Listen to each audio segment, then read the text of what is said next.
ہمارے لیے آج کی پہلی تلاوت احبار کی دوسری کتاب اس کا 24 باب 17 سے 25ویں آیات مقدسہ۔ تم نے زکریا کو مقدس اور مذبح کے درمیان قتل کیا۔ ان دنوں میں یہویدا کی وفات کے بعد یہودا کے سردار آئے اور بادشاہ کو سجدہ کیا، اور بادشاہ نے ان کی سنی۔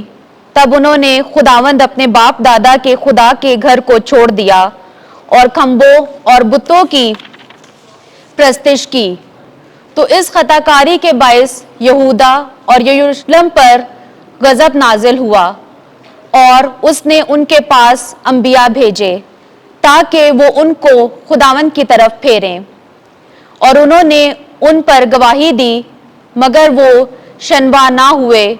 تب خداوند کی روح زکریا بن یہودا کاہن پر اتری، تو وہ لوگوں کے آگے کھڑا ہوا اور اس نے کہا، خدا یوں فرماتا ہے کہ تم خداوند کے حکموں کی کیوں نافرمانی کرتے ہو کہ تم کامیاب نہ ہوگے؟ چونکہ تم نے خداوند کو چھوڑا تو اس نے بھی تم کو چھوڑ دیا۔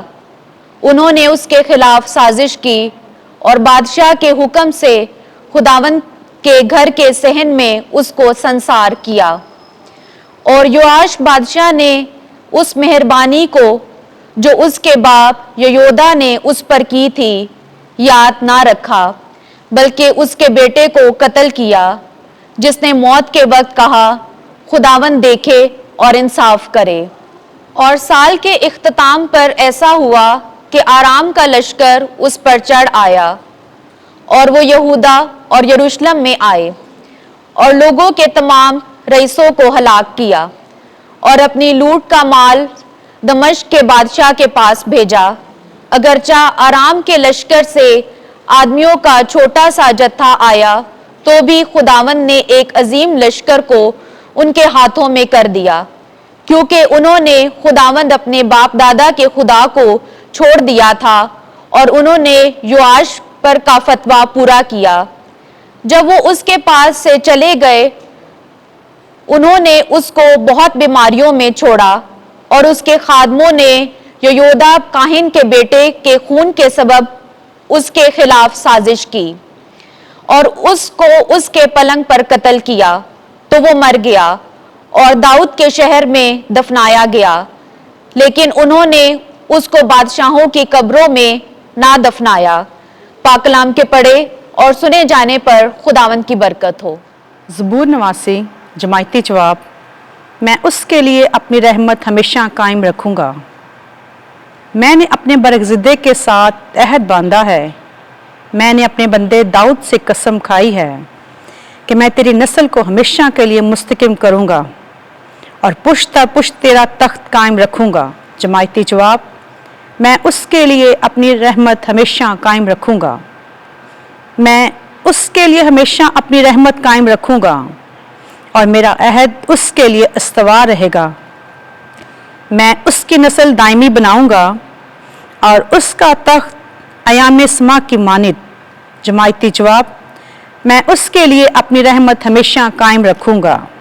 اگر اس کے فرزند میری شریعت کو ترک کریں اور میری قضاؤں کے مطابق نہ چلیں، اگر وہ میرے قوانین کو عدول کریں اور میرے احکام پر عمل نہ کریں، تو میں ان کے جرم کی سزا چھڑی سے اور ان کی تقصیر کی سزا کوڑوں سے دوں گا۔ جماعتی جواب: میں اس کے لیے اپنی رحمت ہمیشہ قائم رکھوں گا، لیکن میں اپنی رحمت اس سے قطع نہ کروں گا اور نہ اپنی وفاداری کو زائل ہونے دوں گا۔ جماعتی جواب: میں اس کے لیے اپنی رحمت ہمیشہ قائم رکھوں گا۔